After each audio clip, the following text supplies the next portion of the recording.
The letter arrived on a Tuesday, the kind of dreary autumn morning where everything feels like a bad omen. I'd just finished my morning rounds at the hospital when I saw it sitting in my locker, the handwriting so familiar it made my stomach clench. My name is Alara, and I hadn't heard from my mother in 15 years. Not since the day she chose her new husband over me. The envelope was expensive, thick cream paper with a watermark. Classic Marlowe, always trying to make poverty look expensive.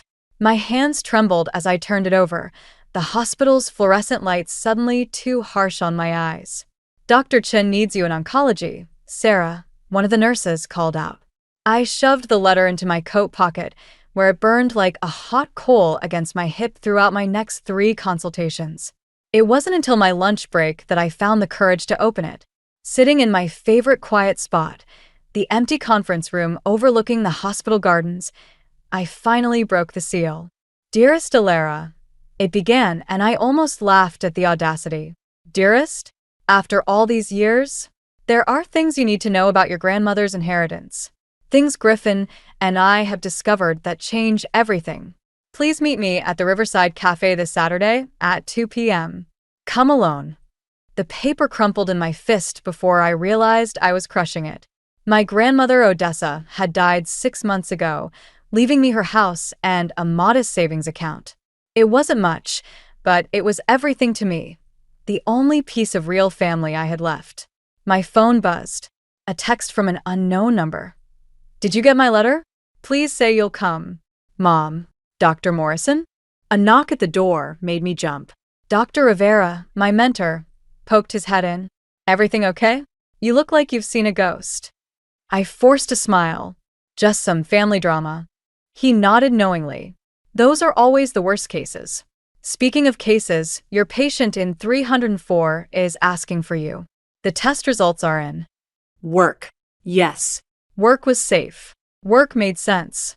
I stood up, smoothing my coat, but my mind was already racing ahead to Saturday.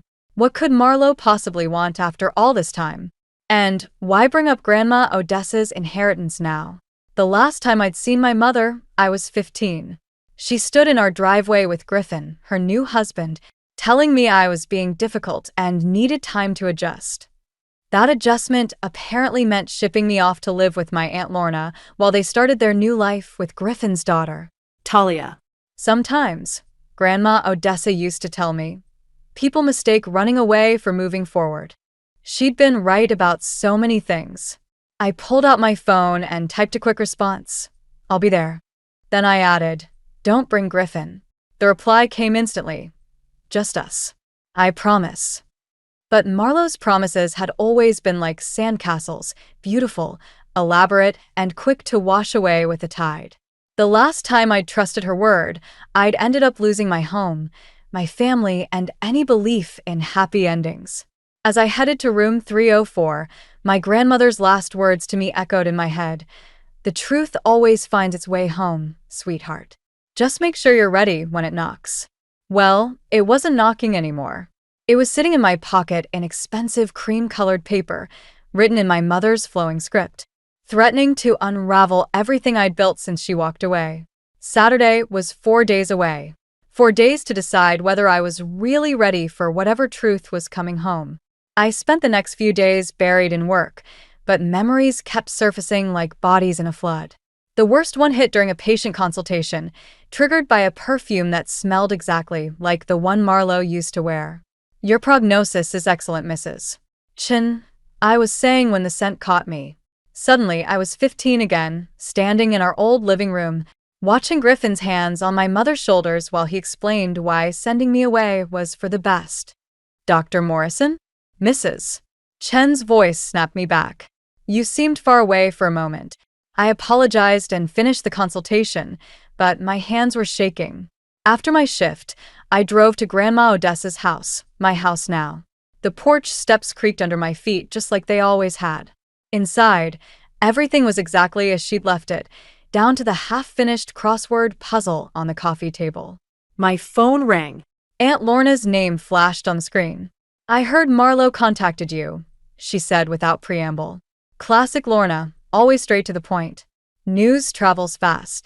I sank into Grandma's old armchair, inhaling the lingering scent of her lavender sachets. That woman never could leave well enough alone.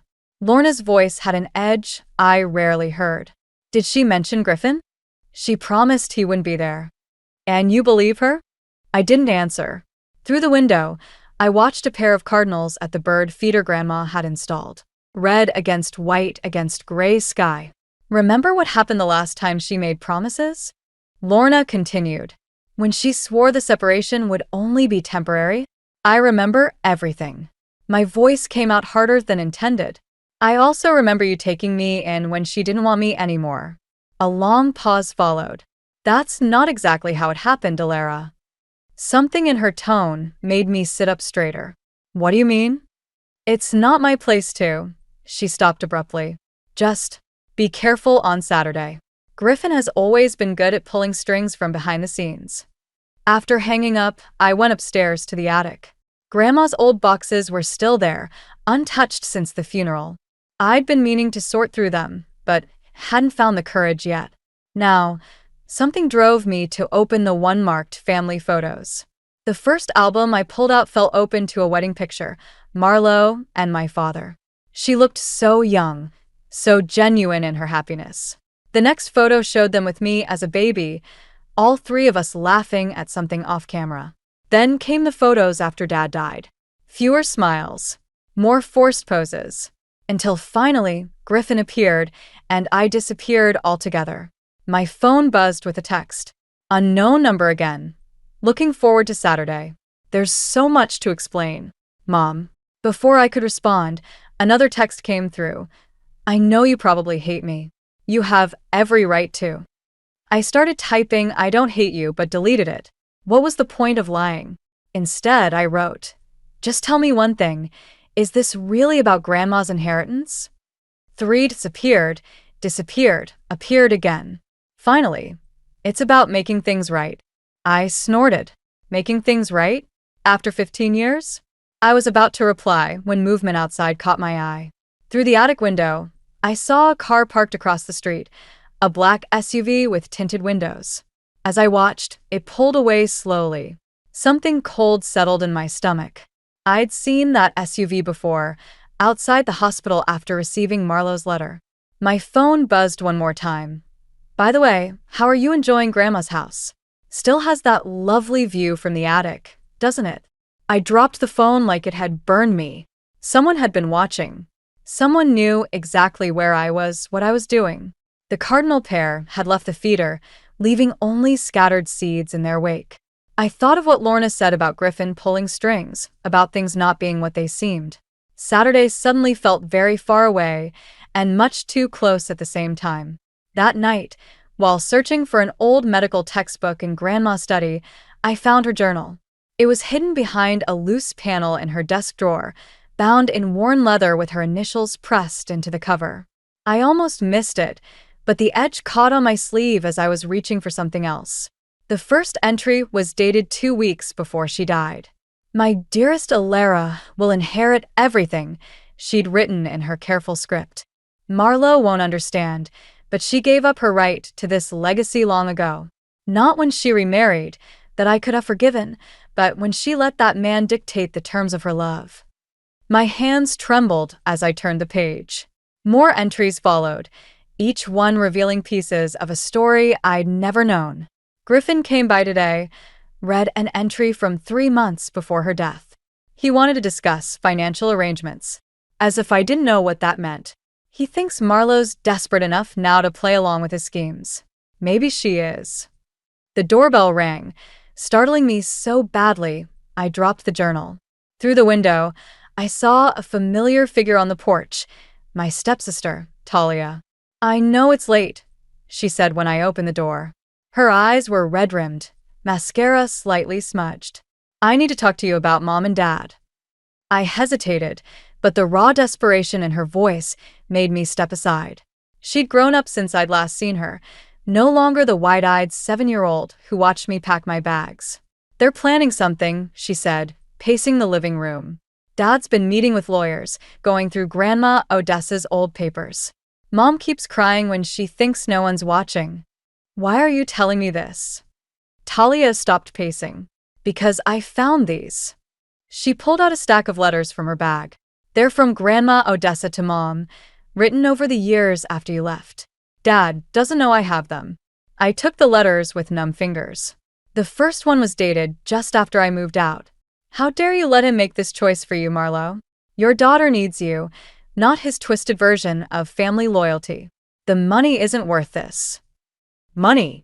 It always came back to money. There's more, Talia said quietly. Dad's in trouble. Serious trouble. The kind that makes people desperate. He thinks Grandma Odessa left something valuable behind, something more than just the house. A memory surfaced. Grandma at her desk, carefully wrapping something in silk before locking it away. She'd caught me watching and smiled. Sometimes, she'd said, the most valuable things look worthless to the wrong eyes. Why should I believe you?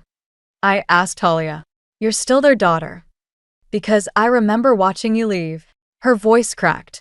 I remember asking Mom why my new big sister had to go away and seeing Dad smile when she couldn't answer. My phone buzzed. Another text from Marlo. Changed my mind. Let's meet tonight instead of Saturday. Same place. Please come now. Talia read the message over my shoulder and went pale. Don't go. Dad knows about the journal. He's been watching the house, waiting for you to find it. As if on cue, headlights swept across the windows. The black SUV was back, idling at the curb. He followed me, Talia whispered. I'm so sorry. I thought I was careful. I grabbed Grandma's journal and the letters, shoving them into my bag. Is there something specific he's looking for? I don't know exactly, but... She stopped as the front door handle jiggled. Someone was trying to get in. The back door. I hissed, pulling her toward the kitchen. There's a path through the gardens. As we slipped out into the darkness, I heard the front door open. Griffin's voice carried through the house. Check everywhere. The old woman must have left some clue about where she hid it. Whatever it was, I had a feeling the answer was somewhere in the journal clutched against my chest. Grandma Odessa had wanted me to find it. That much was clear. But as Talia and I crouched behind the garden shed, watching shadows move through my grandmother's house, I realized finding answers might cost more than I was ready to pay. Talia and I spent the night at Aunt Lorna's house, huddled around her kitchen table with Grandma's journal spread between us. The kitchen clock ticked past midnight as Lorna paced, phone pressed to her ear. Your mother's not answering, she said finally, setting the phone down. And neither is Griffin. Look at this. Talia pointed to an entry in the journal. 2 months ago, Grandma wrote about a safety deposit box at Riverside Bank. My eyes caught on the next line. The deed must never fall into Griffin's hands. He'd destroy everything Marlo's father built, just like he destroyed their marriage. Deed. I looked at Lorna. What deed? She sat down heavily, her face drawn. The old factory on River Street. Your grandfather's legacy. It's worth millions now that the city's redeveloping that area. But that closed years ago, I said. The building closed. The land rights are another matter. Lorna reached for an envelope in her purse. Odessa gave me this before she died. Said to open it if anyone came asking about property deeds. Inside was a single photograph, my grandfather standing proudly in front of the factory, arm around a much younger Marlo. On the back was written, "The true inheritance lies beneath." My phone buzzed. Marlo again. We need to talk. Griffin doesn't know I'm contacting you. Please. It's a trap, Talia said immediately. Dad's probably right there with her. But something in the message felt different. The previous ones had been polished, careful. This one was raw, desperate. I started typing a response when Lorna grabbed my wrist. Wait. There's something you both need to know first. She took a deep breath. The night Odessa died, Griffin came to see her. I was there, in the next room. He threatened to expose something about Marlo, something that would send her to prison. What could Mom have done that was that bad? Talia whispered. Your father's construction company? Lorna looked at her. The one that made him rich overnight 15 years ago? That success came from stolen documents, property plans your mother took from her father's office before he died. The timing hit me like a punch. 15 years ago. Right when Marlo married Griffin. Right when I was sent away. My phone buzzed again. This time a photo. Marlo in what looked like a basement, holding up today's newspaper. Below it, time's running out. Come alone to the factory. Now. I have to go, I said, standing. Elara, no. Lorna blocked my path. This is exactly what Griffin wants. He's using Marlo to get to you, to get to whatever's hidden at that factory. Look at her eyes in that photo. I insisted. She's terrified. And for once, I don't think it's an act. Talia stood too. Then I'm coming with you. No. I gathered the journal and photo. You need to take these to the police. Tell them everything about Griffin's threats, about the property deed. And what about you? Lorna demanded. I thought about all the times I'd imagined confronting Marlo, demanding answers about why she chose Griffin over me. Now, seeing her fear in that photo, I realized maybe she never had a choice at all. I'm going to do what Grandma Odessa would have done, I said. I'm going to save my mother from the man who's been controlling her for 15 years. As I headed for the door, Talia called out, "What if it's too late? What if she doesn't want to be saved?" I paused, remembering Grandma's last words about truth finding its way home. Then at least I'll know I tried. Sometimes that's all we can do. The night air was sharp with autumn chill as I walked to my car. Somewhere across town, in an abandoned factory, my mother was either waiting to be rescued or helping set a trap. Either way, I was done running from the past. It was time to face whatever truth waited in the darkness. The old factory loomed against the night sky, its broken windows like empty eye sockets, staring down at me. I parked behind a rusted dumpster and killed the engine, checking my phone one last time. No messages from Talia or Lorna, but a new one from Marlo. Loading dock. Hurry. My flashlight beam caught movement in the shadows as I approached. A cat darted past, making me jump. The loading dock door was already open, chain lock broken. Mom, my whisper echoed through the empty space. Elara? Marlo's voice came from somewhere deeper inside. I'm down here. I followed the sound, my footsteps crunching on broken glass. The beam of my flashlight revealed stairs leading to the basement level. Each step creaked under my weight, announcing my presence to anyone listening. I found Marlo in what must have been an old office. She sat in a metal folding chair, her hands trembling as she held her phone. She looked older than I remembered, more fragile. You shouldn't have come, she said, but made no move to get up. Where's Griffin? Getting what he came for. She glanced at her phone. The deed isn't just for the factory, Elara. Your grandfather had other properties, investments hidden from everyone except Odessa. Griffin found out somehow and she stopped, pressing her lips together. He what, Mom? Threatened you? Again? A door slammed somewhere above us. Marlo flinched. We need to go, I said, reaching for her arm. Talia and Lorna are talking to the police right now. Talia? Her eyes widened. No, she can't. Griffin will. Will what? Griffin's voice came from the doorway. Finally tell the truth about her precious mother? He stepped into the room, holding something that looked like an old lockbox. The sight of him, exactly as I remembered, down to that smug smile, made my stomach turn. The prodigal daughter returns, he said, just in time to watch everything fall apart. Again. It's over, Griffin, I said, trying to keep my voice steady. Whatever you're planning. Planning. He laughed. Oh, I'm way past planning. Did your mother tell you what really happened the night your father died? About the argument they had over these property deeds? About how she chose money over marriage? Marlo made a small, broken sound. That's not what happened. No. Griffin set the lockbox down with deliberate care.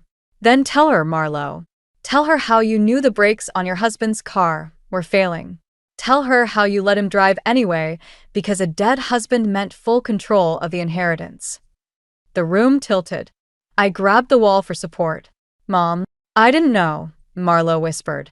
I swear, I didn't know they would fail that night. I was going to tell him. But you didn't, Griffin cut in. And then I came along, figured it out, and offered you a deal. My silence for your daughter's future. Fair trade, wouldn't you say?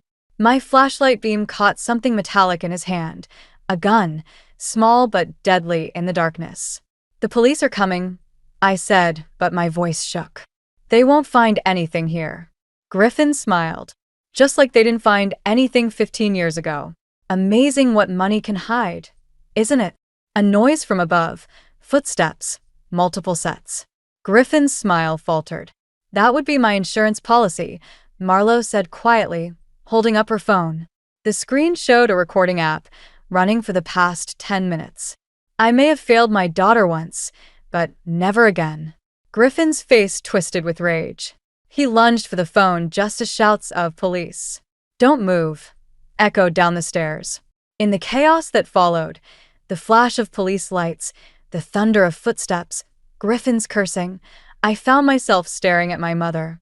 She looked back at me, tears streaming down her face, still holding her phone like a shield. "I'm so sorry," she mouthed. But sorry for what? For my father's death? For choosing Griffin? For 15 years of silence? Or for making me realize that sometimes the truth doesn't set you free, it just gives you new chains to break? The police interview room felt smaller with each passing hour. I sat across from Detective Chun, watching him flip through Grandma Odessa's journal while my world crumbled around me. "So your father's death wasn't an accident," he said, not looking up. "But we can't prove Griffin's involvement without more evidence than a recorded confession under duress." "What about the lockbox?" My voice sounded hollow, even to me. "Empty." He closed the journal. "And your mother's refusing to testify. Says she made up the story about the breaks to protect you." Of course she was. Even now, Marlowe was choosing Griffin. Some things never changed. The door opened and Talia slipped in.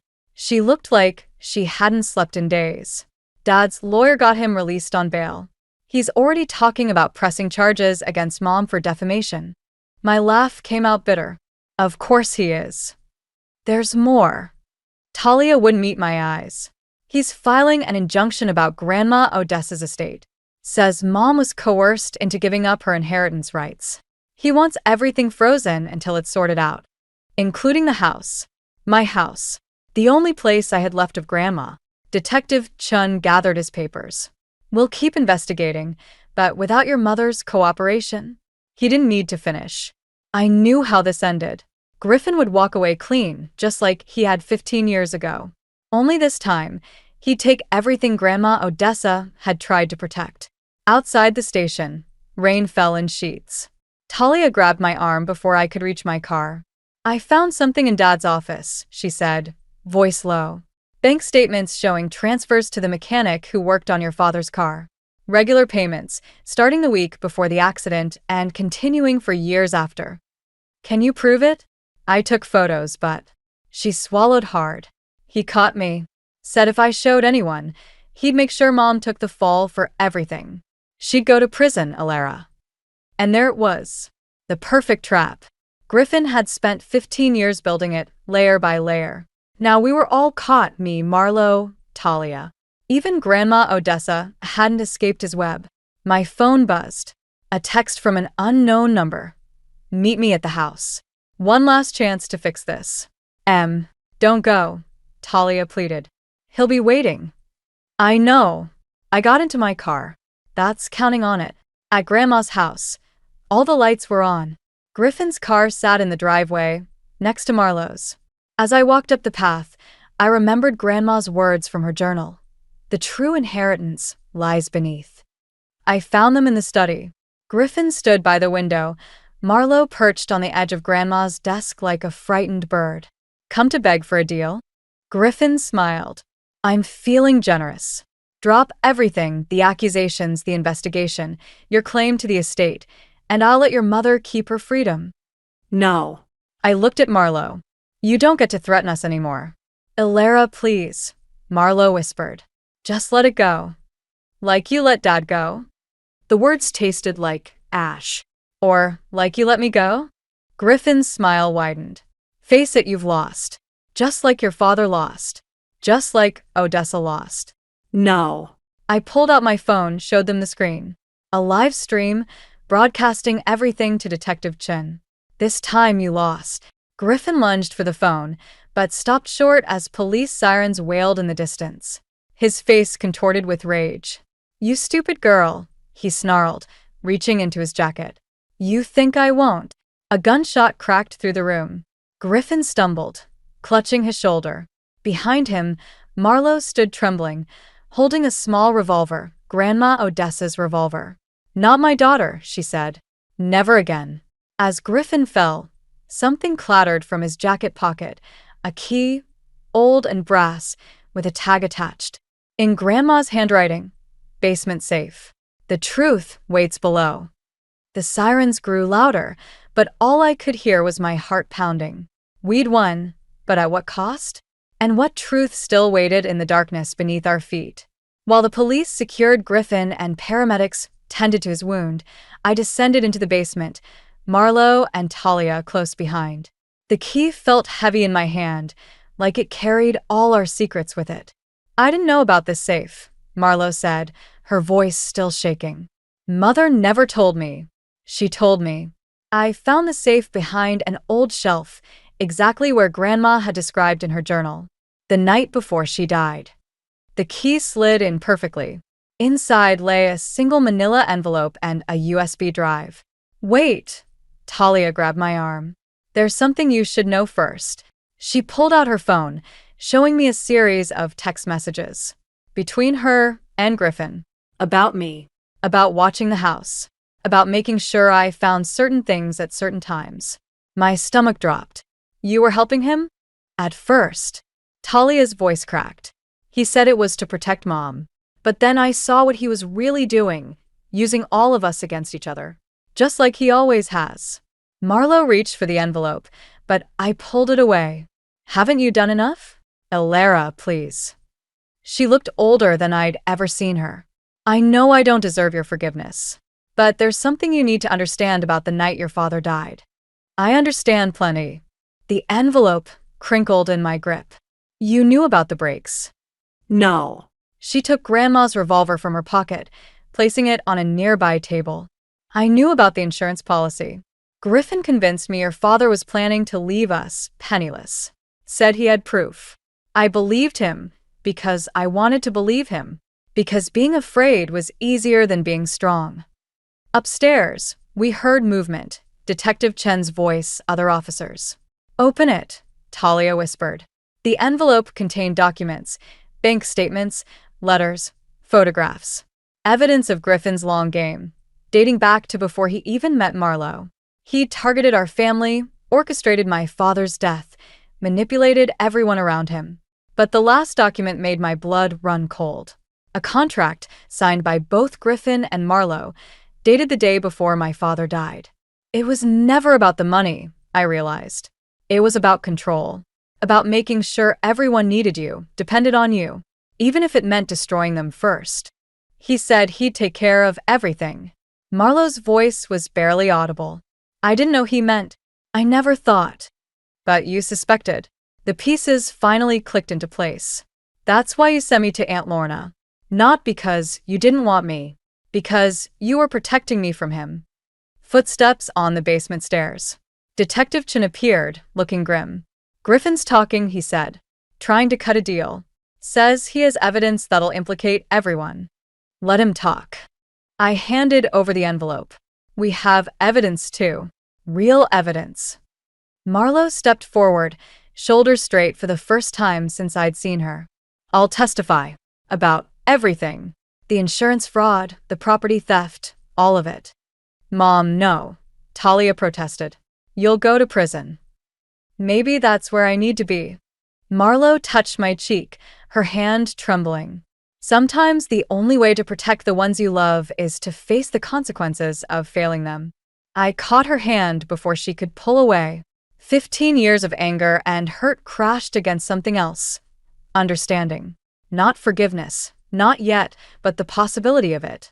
Grandma's last words to me, I said quietly, were about truth finding its way home. But maybe it's not about finding truth. Maybe it's about being brave enough to face it when it arrives. Detective Chen cleared his throat. We'll need statements from all of you. As we climbed the stairs, leaving the basement and its secrets behind, I heard Grandma's voice in my head. The true inheritance lies beneath. She hadn't meant money or property. She'd meant truth, understanding, the courage to face our darkest moments and choose differently. Griffin had tried to bury us all, but he forgot one thing. Sometimes what's buried doesn't die. Sometimes it grows stronger in the darkness, waiting for its moment to break through to the light. 6 months after Griffin's arrest, I stood in Grandma Odessa's garden, watching Talia plant tulip bulbs in the autumn soil. The trial was over, justice served in measured doses. Griffin faced 20 years for fraud and conspiracy, while Marlo had accepted a plea deal, 18 months, with the possibility of early release. These will bloom in spring, Talia said, patting the earth smooth. Grandma Odessa's favorites. The word grandma no longer sounded strange coming from her. We'd both learned family wasn't always about blood. My phone buzzed, a text from Lorna. Visiting hours at 2. Still coming. You should go, Talia said, reading my hesitation. Mom's been asking about you. I hadn't visited Marlo since the sentencing. Part of me still wasn't ready, but another part remembered Grandma's last letter, found in that USB drive from the safe.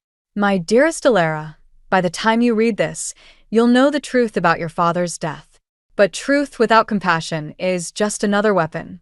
Your mother made terrible choices, but she made them from a place of fear. Fear of losing you, fear of facing her own weakness. The real test isn't in finding justice, but in what you do with it once you have it. The foundation office called next. Another property sale had gone through. We'd been liquidating the old family holdings, transforming Griffin's web of lies into something meaningful.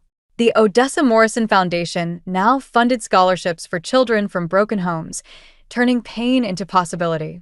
Ready? Talia asked, standing and brushing dirt from her knees. The prison visiting room was quiet when they brought Marlo in.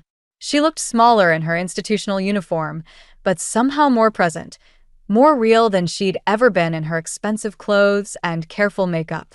The garden's doing well, I said after we sat down. Talia has quite the green thumb. Like your grandmother. Marlo's smile was gentle. I never took the time to learn from her. There's so much I never took the time for. I found something else in the safe, I said, pulling out a faded photograph. From before Dad died. The picture showed all of us in this garden, me, Marlo, Dad, and Grandma Odessa. We were laughing, covered in dirt from planting flowers. Happy. Real. I remember that day, Marlo whispered. Your father had just finished telling one of his terrible jokes. Even Mother couldn't help laughing. I'm starting a garden program here, I said. For the inmates. The warden approved it yesterday. Marlo's eyes filled with tears. Alara, you don't have to. I'm not doing it for you. The words came out sharper than intended, but softened as I continued. I'm doing it because Grandma was right. Some things need to grow in the dark before they can reach the light. As we talked, I felt something shift, not forgiveness exactly, but understanding. Marlo spoke about her therapy sessions, about finally facing her own choices. I told her about the foundation, about working with Talia to heal our fractured family tree. When visiting hours ended, Marlo hesitated before standing. There's one more thing you should know. The day your father died, I tried to call him, to warn him. I was too late, too afraid, but I tried. I've never told anyone that before. I nodded, letting the information settle. It didn't change anything, but somehow it changed everything. Outside, Talia waited in the car. The autumn sun was setting, painting the prison walls in shades of gold and shadow. I thought about Grandma's garden, about things buried and things growing, about how healing rarely follows the paths we expect. My phone buzzed one last time, an email notification. Another scholarship awarded. Another life changed. In the subject line, thank you for helping me grow. Sometimes the truest revenge isn't in destroying what hurt you, but in building something better from the ruins. Grandma Odessa knew that all along. She'd planted those seeds in all of us, waiting patiently for them to bloom.